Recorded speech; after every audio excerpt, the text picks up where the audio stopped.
I do want to welcome Steve Gelbs into the conversation right now because he's joining us on the telephone line.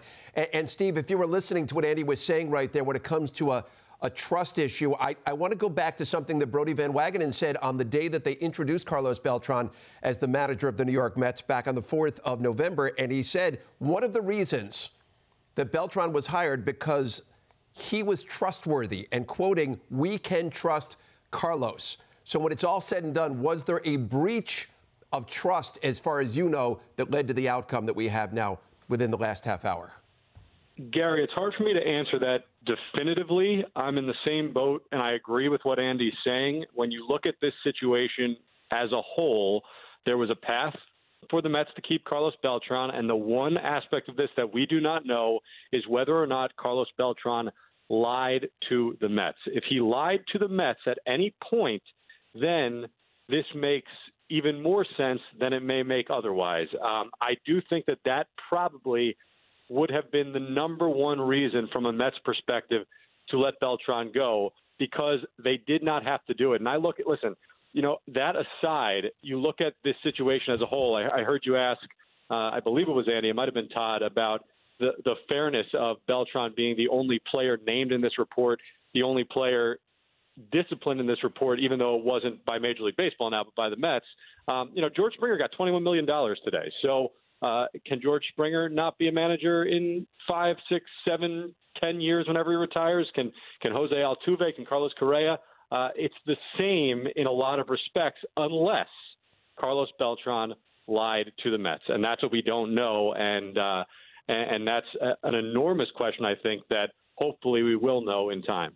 Brodie Van Wagenen, so many times when asked about this story a while back, said that this was not a Mets issue, that this was a Houston Astros issue. Well, it certainly became a Mets issue. It became a Major League Baseball issue. How much of this, Steve, do you believe was the result of the groundswell that sort of followed this story and the media attention that it began to get and the report from the commissioner? Do you think that was at the crux of what ultimately happened here today?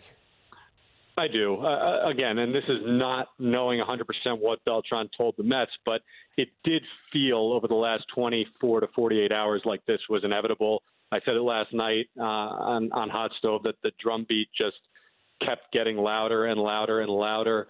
It's one thing for the Astros to fire their manager and general manager as soon as this report comes out and they get suspended for a year.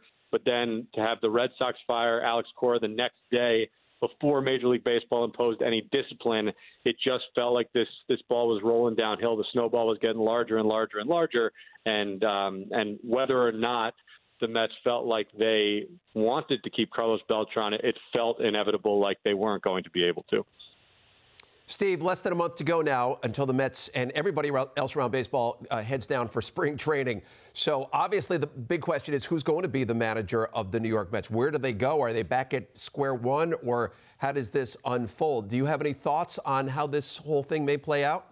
Yeah, and I've heard the name pop up over the last 10, 15 minutes. I know Andy talked about it. I believe Ken Rosenthal put it out. I was talking yesterday when we were in the newsroom about the fact that I think Luis Rojas would be a candidate that the Mets would be intrigued by. He's someone who has been in the organization, I believe it's either 14 or 15 years now. He's managed multiple years at multiple levels. He's managed in the Dominican Winter League. He's got the respect of players across the board in that room, a really, really likable guy, someone that the Mets have always viewed as a future manager. I don't think that they thought, we clearly know that they didn't think that this was his time. Based on the fact that he did get an interview for this job and the Mets ended up going in a different direction. But there's a lot of people in that organization that are high on Luis Rojas that believe he's a very, very sharp baseball mind. And I think as you look for what could happen given how close we are to the season, he's someone that makes sense because he's been there. There's not too much turnover. There's not somebody entirely different coming in who needs to learn things in the 4 weeks leading up to camp. So, we'll see. But he's an intriguing name. It's not surprising to me that that's a name that has immediately popped out. And the one thing, I know this has been out there, but for Mets fans who may not know this, his bloodlines are unbelievable. His last name, he goes by Luis Rojas, but he is Luis Alou. His father is Felipe Alou. His brother is Moises Alou. So he's got the bloodlines, he's got the experience, and he's someone that I think in this particular moment could be expedited in terms of his timeline to be a major league manager.